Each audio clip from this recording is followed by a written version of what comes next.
Bienvenidos a la novena sección de nuestro estudio, el mensaje angelical de Apocalipsis 14. Continuamos con nuestro primer tema todavía, el mensaje de los tres ángeles. Estamos analizando la sección que tiene que ver con la hora de su juicio ha llegado.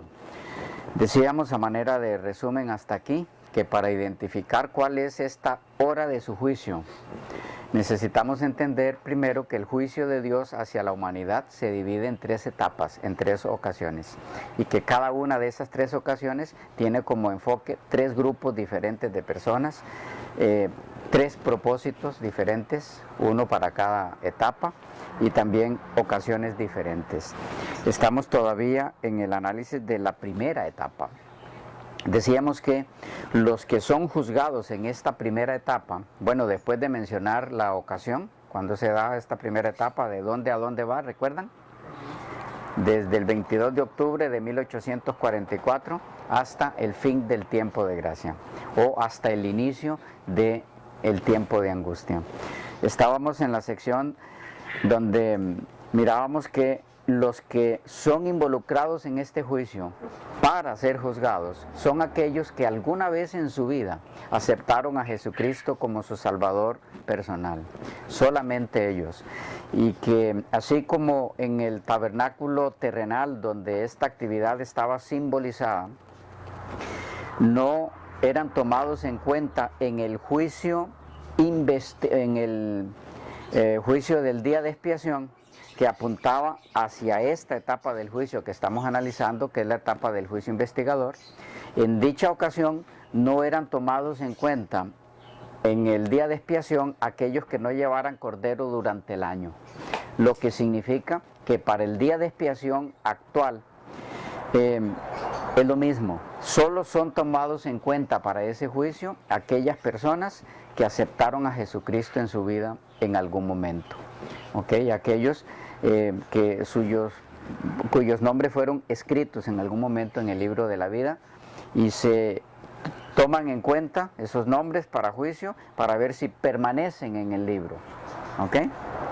¿Qué serían finalmente los salvos? Es importante que tomemos en cuenta aquí el propósito, entonces, el tercer punto de esta primera etapa del juicio, el propósito. Decíamos, ocasión, 22 de octubre de 1844 hasta el fin del tiempo de gracia. Personas que son juzgadas, todos los que en algún momento de su vida aceptaron a Jesucristo como su Salvador. ¿Ok? Propósito. Bueno, es importante recalcar, para que no quede allí como una especie de laguna en este asunto, cuando decimos todos los que en algún momento de su vida aceptaron a Cristo como su Salvador, es desde el primer pecador que hizo eso hasta el último que lo haga. Pero esos van a ser salvos. ¿Cómo? Van a ser salvos siempre. ¿Quiénes? Estos que van a revisar el caso de su vida y se van a pasar por el juicio. Bueno, es importante que tomemos en cuenta algo, valga la redundancia, de mucha importancia, un aspecto de mucha importancia.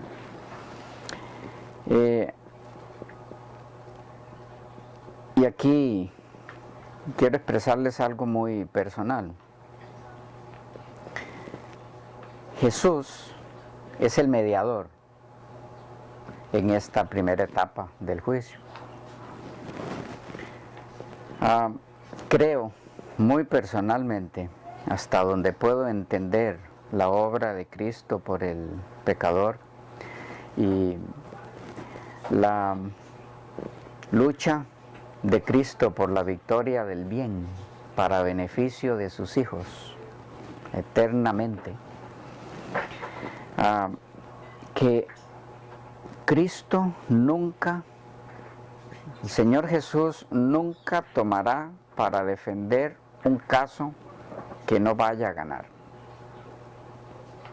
No sé si les comunico ese punto bien. Jesús no defenderá un caso que se vaya a perder. A ver si lo ponemos de otra forma.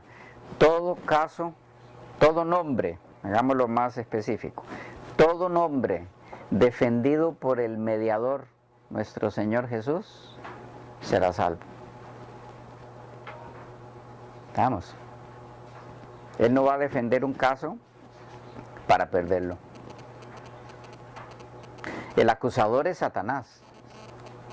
Tenemos el ejemplo del caso de Moisés, donde luchaban por el cuerpo de Moisés, en ese caso para resucitarlo. Jesús luchaba venía para resucitarlo y Satanás se le opone. ¿Ya?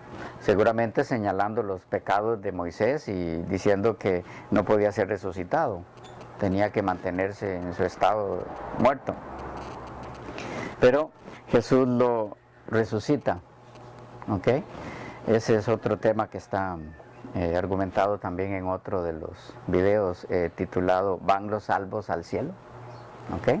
Por si quieren ver sobre esa parte, o porque sabemos que Jesús lo resucitó. Es necesario remitirlos a esos otros videos porque si no se nos haría aquí esto demasiado grande, y además ya hemos tomado tiempo para eso, entonces no tiene mucho sentido que volvamos sobre lo mismo. Eso es como leer un libro y luego otro libro del mismo autor y después leer casi lo mismo en el libro segundo, cuando ese autor pudo haber remitido al libro primero. No tiene mucho sentido, ¿verdad? Como que no es muy justo con el comprador del libro, ¿verdad? Casi que está comprando el mismo libro. Bueno, decíamos que Jesús no defenderá un caso para perderlo. Esto nos lleva al punto de que todo nombre defendido por Jesús automáticamente es un nombre involucrado en el grupo de los salvos. ¿Estamos claros ahí? Pero si no hay preguntas, esto nos lleva a otra cosa. Eso significa que para que Jesús defienda el caso, ese nombre, esa persona, estamos hablando de personas, no de un nombre en un papel, ¿okay? O en X registro, sino de la persona en sí que lo representa, o está representada por el nombre más bien, tiene que estar ya definido para que su caso sea tratado. Vamos captando. Una cosa conduce a la otra. Hay un poco de confusión en muchas mentes en relación a esto. Y piensan que Jesús va a defender varios casos que finalmente serán quitados del libro de la vida. En tal caso Jesús perdió ese caso o esos casos. Él no pierde caso. Esto, repito, es de suma importancia que lo entendamos. En otras palabras, Jesús no defenderá el caso de ninguna persona cuyo carácter no esté definido de tal forma que al analizarlo se ha declarado salvo. Mientras eso no se dé, él no va a defender ese caso, porque está el riesgo de perderlo, de perder el caso. ¿Estamos? Sí. Entonces ahí entramos en un asunto bastante delicado, que es cuándo es que se lleva a cabo, en cuanto a la forma específica de cada quien. A ver cómo se los pongo. Ejemplo, ¿cuándo se tratará tu caso? ¿Cuándo se tratará el mío? Y el de cada uno de los que forma parte de ese grupo que se ha de tratar en esa primera etapa. Lo anterior que dijimos define cuándo se trata el caso de cada quien. ¿Me entienden por qué? Porque no se puede tratar el caso sin que el carácter de esa persona esté definido, porque corre el riesgo de que se pierda el caso. Entonces, esto nos lleva a otra cosa. Este juicio empieza con los muertos en Cristo. ¿Por qué? Por la misma razón. Por la misma razón. ¿Por qué se puede tratar con total tranquilidad el caso de alguien ya muerto? me refiero a Cristo, mediar por él, por la persona. ¿Por qué? Porque ya esa persona cesó en sus actos. Ya no hará un solo acto más, ni para bien ni para mal, de su juicio. Ya está definido lo que hizo mientras vivió, listo para ser juzgado. De paso, este hecho de que este juicio empieza con los muertos nos da una pauta muy importante para saber cuándo empieza con los vivos. Estamos siempre dentro de la primera etapa. Todavía no nos hemos salido de ahí, ¿ok? Para que no se confundan. ¿Cómo sabemos que el juicio comienza con los muertos? La palabra de Dios así nos lo dice en Hebreos. Hebreos, el capítulo 9. Hebreos, el capítulo 9 y el versículo 27. Dice así: y de la manera que está establecido para los hombres que mueran una sola vez, y después de esto, el juicio. Es decir, ninguna persona es juzgada por Dios hasta el momento. En esta primera etapa, que ya vimos de dónde a dónde va, ninguna persona es juzgada por Dios hasta el momento si no ha muerto. Vamos a ponerlo en otra forma. Esta primera etapa se divide en dos partes. Primera parte, la ocasión en la que son juzgados todos aquellos que en algún momento aceptaron a Cristo. Es decir, de 1844 para acá empezó en el cielo un juicio. Ese juicio empezó con la primer persona en este mundo, con el nombre de la primera persona en este mundo que aceptó a Jesucristo como su Salvador personal y que ya está muerto. Por lo tanto, ya no había nada más que hacer con su vida. Cuando murió, estaba listo ya, expediente cerrado,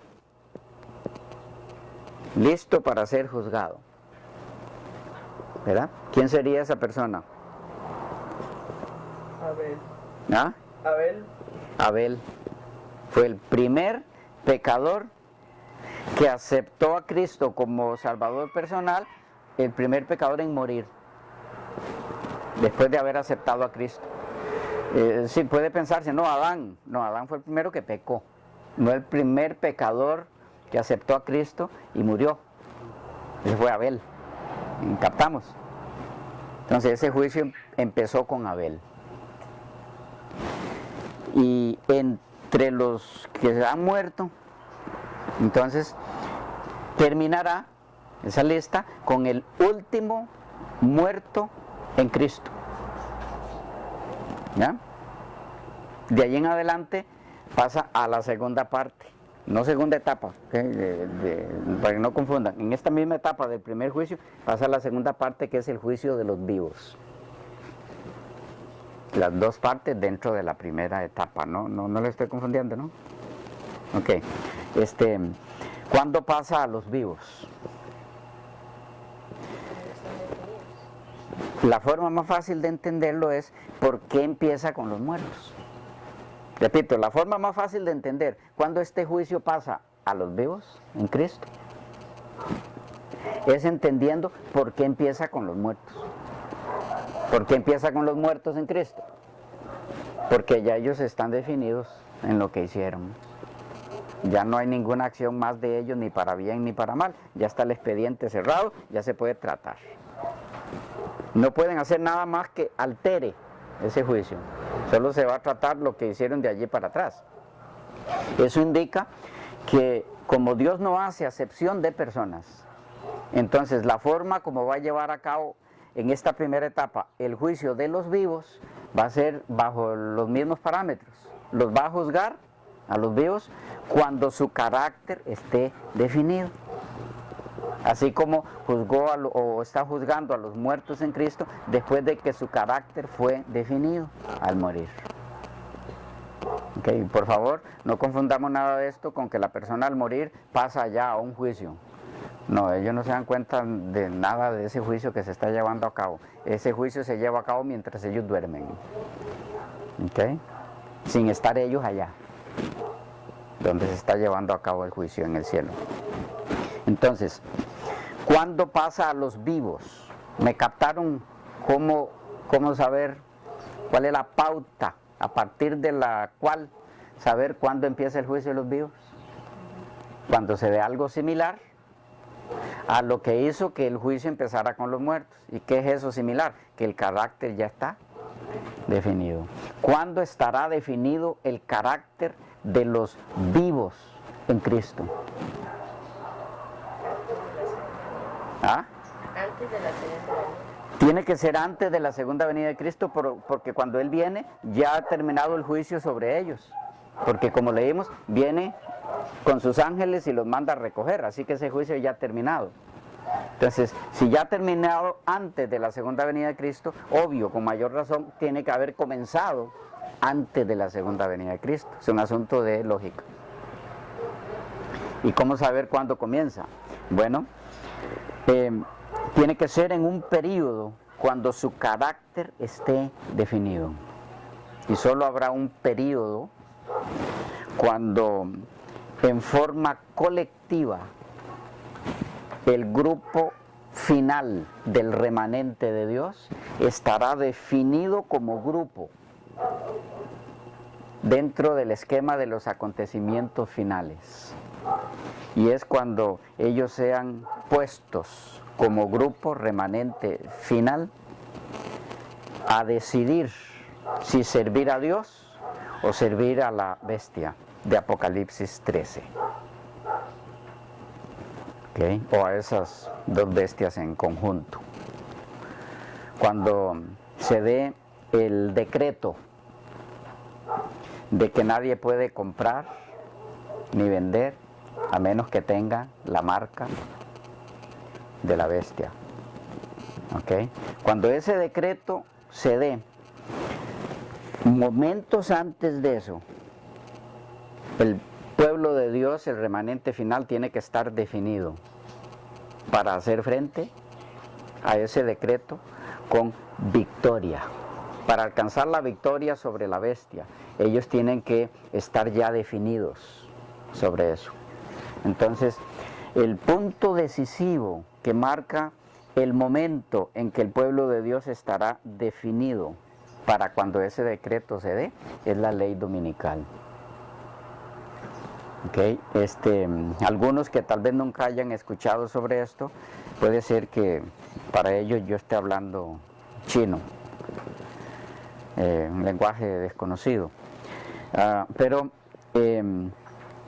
si tienen la oportunidad de ver otros videos o leer mucho material que hay sobre esto en cuanto a la ley dominical y toda esta situación, pueden ampliar un poco más el panorama sobre esto. Yo estoy dando por sentado que ahora estoy hablando a personas que conocen estos temas, pero muchos que estarán mirando los videos desconocen esto, y entonces es necesario que se pongan al día con otros materiales para que pueda serles del mayor beneficio esto. Materiales que no vamos a tocar aquí, por lo menos en este estudio. Repito, el juicio de los vivos durante la primera etapa del juicio ejecutivo, que va de 1844 al fin del tiempo, hasta el fin del tiempo de gracia, el juicio de los vivos, o el juicio pasa de los muertos a los vivos a partir de la ley dominical. ¿Por qué? Porque no será a partir de la ley dominical, no será sino a partir de la ley dominical que ese pueblo podrá darse cuenta en realidad de qué está hecho. ¿Ya? Actualmente hay muchas personas que se consideran parte integral del pueblo de Dios, pero no han sido sometidos a una prueba de tal magnitud que refleje en verdad de qué están hechos. Esa prueba será la ley dominical. Yo creo personalmente que hay excepciones a esa regla y que hay personas en forma individual que han sido sometidas a pruebas similares. Lo tenemos en el pasado de la historia del pueblo de Dios. Tenemos personas como Daniel y sus amigos, ¿recuerdan? Cuando se les impuso el arrodillarse ante la imagen, que de paso es un símbolo de la imagen de la bestia de Apocalipsis 13. La imagen o la bestia de Daniel 3 es un símbolo. Y ellos se mantuvieron fieles. ¿Ya? Aunque ellos entran en el juicio de los muertos, ¿me entienden por qué? Porque cuando empezó el juicio investigador ya ellos habían muerto, ¿verdad? Pero ellos son ejemplos de que también puede haber en nuestra época personas que individualmente hayan pasado por una prueba tal que será similar o peor a la que les toque pasar al pueblo de Dios final. Puede serlo, no podemos decir que no, eso puede ocurrir, y en tal caso esas personas posiblemente en la omnisapiencia de Dios puedan pasar a juicio antes, ya sea definido su carácter, ¿ok? ¿Me entienden eso? Solo Él sabe qué personas puedan ser las que hayan pasado por eso. Pero en forma general, como grupo, el pueblo de Dios final pasará por esa prueba a partir de la ley dominical. A partir de ese momento entonces empieza el juicio de los vivos en esta primera etapa del juicio. Eso nos lleva a entender un punto muy importante. Seguramente que ustedes, como yo, habrán escuchado muchas veces de algunos púlpitos que en cualquier momento su nombre puede estar pasando, hoy mismo. No hay fundamento en la Biblia para eso. Excepto que usted sea una de esas excepciones que hablábamos. ¿Captamos? Ahí sí puede ser. Pero excepto, valga la redundancia, esas excepciones, que solo Dios sabe quiénes son, en forma general, como iglesia, como pueblo de Dios, eso no se va a dar. No puede existir el hecho de que el nombre tuyo, o el mío, esté pasando en este momento en el juicio de los cielos, en el juicio investigador, en forma individual. Es decir, no puede pasar mientras nosotros estemos vivos hasta que se dé el momento en que empiece el juicio de los vivos. No sé si ese concepto queda claro. Ningún hijo de Dios vivo pasa por este juicio antes de ese momento específico. ¿Ok? No puede estar dándose el juicio de los vivos actualmente. ¿Por qué? Es muy simple. Repito, con esas excepciones mencionadas. Bueno, yo estoy mencionando aquí muchos casos y algunas excepciones y cosas que usted tiene que ir acomodando todo, porque si no se le puede confundir un poquito. ¿Por qué no puede pasar el nombre tuyo, el mío, o de cualquier otro hijo de Dios actual en este momento? Es muy simple. Porque supongamos que pasó el nombre del hermano acá presente. Hoy se trató tu caso. Y lo que se definió fue salvo. Y mañana pecas. Pues se vuelve a pasar el nombre otra vez. No, Dios no juega con esto, ni con nada. El juicio de Dios es serio y solo una vez. O al revés, pasó tu nombre y no pasaste la prueba en el juicio y el veredicto fue perdido. Y mañana haces una entrega total y definitiva al Señor, porque todavía el tiempo de gracia existe mientras Jesús interceda. Entonces vuelven a llevar tu nombre a juicio. No puede ser. No pueden existir esas cosas en el juicio de Dios, el Dios soberano y perfecto. Una sola vez se trata el nombre de cada quien. Por eso a la hora de tratarlo, ese carácter tiene que estar definido, para bien o para mal. ¿Ya? No confundan. Aquellos cuyos nombres están definidos para mal, eso no se tratan, ¿recuerdan? Porque no hace falta.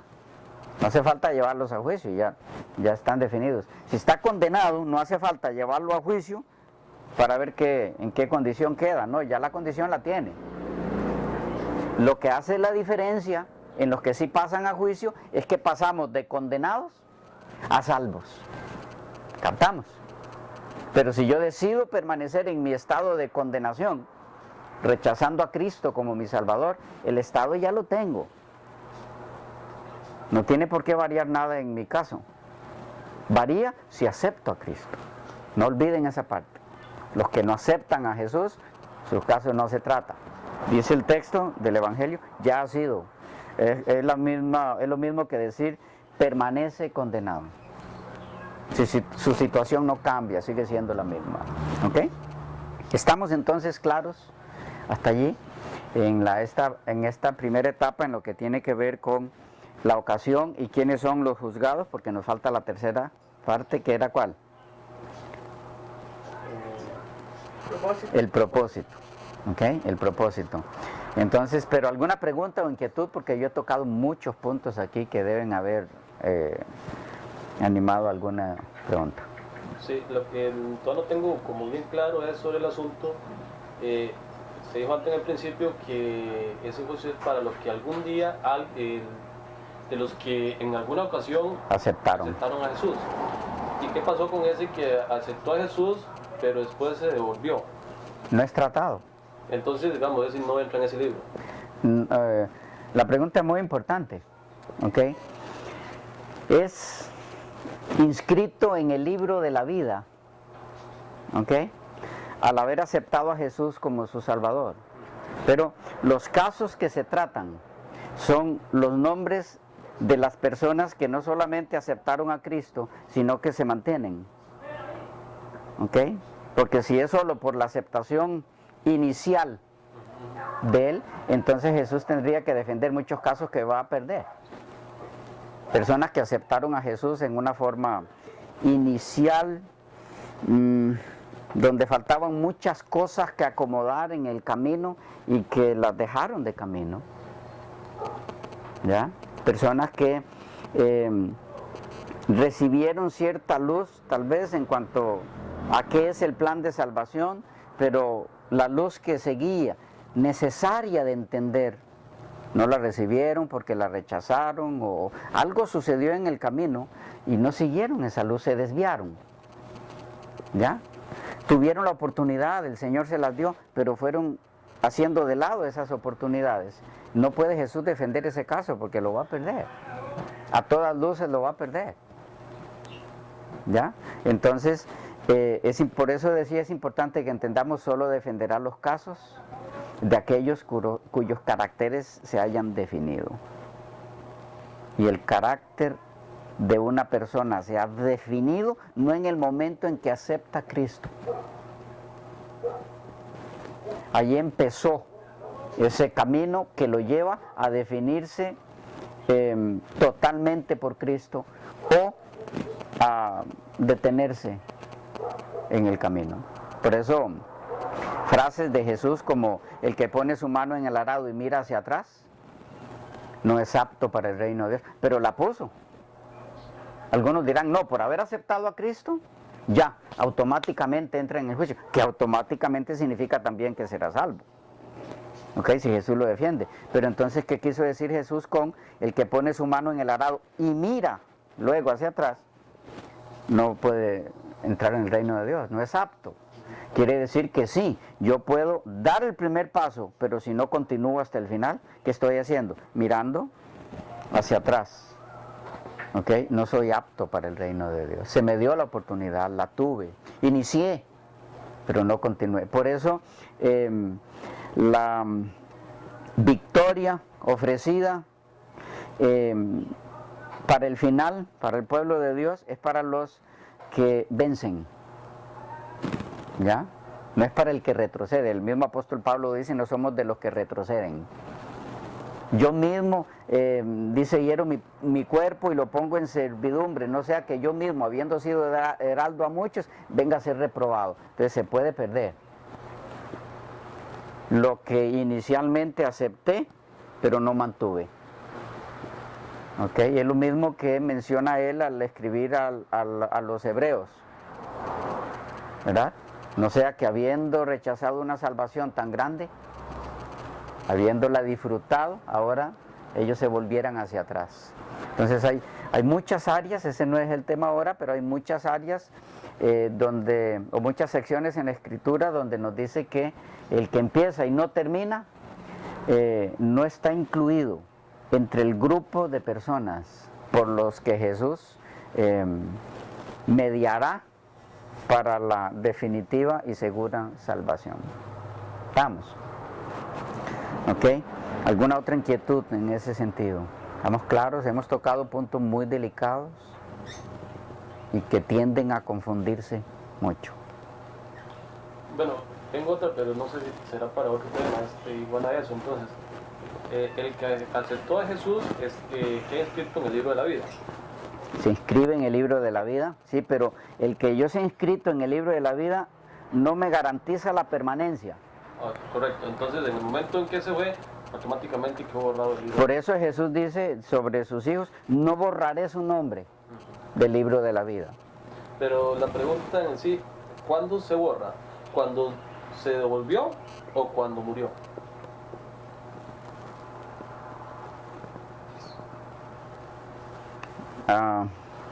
Buena pregunta que sería bueno indagar un poco. ¿Cuál es el momento en el que se borra el nombre de esa persona que en algún momento se escribió pero no permanecerá? ¿Verdad? Tal vez podemos verlo un poquito más en otra sección para indagar en forma específica qué información es la que hay en ese sentido, ¿verdad? Que ahorita me es vaga. ¿En qué momento se borra o se quita de allí? ¿Ok? Recuérdamela para el próximo. Bueno, estamos allí en esta parte, se nos fue el tiempo, ¿verdad? Y nos queda todavía de esta primera etapa el propósito. ¿Cuál es el propósito de esta primera etapa? Y un detalle más que he de mencionarles en relación a los que forman parte o son juzgados en esta primera etapa, pero que no necesariamente aceptaron a Cristo como su Salvador personal, porque no tuvieron esa luz. ¿Qué pasa con ellos? ¿Ya? Habrá personas que formen parte en esta primera etapa, siendo juzgados, sin que hayan aceptado a Jesús como su Salvador. Lo vemos en la próxima sección.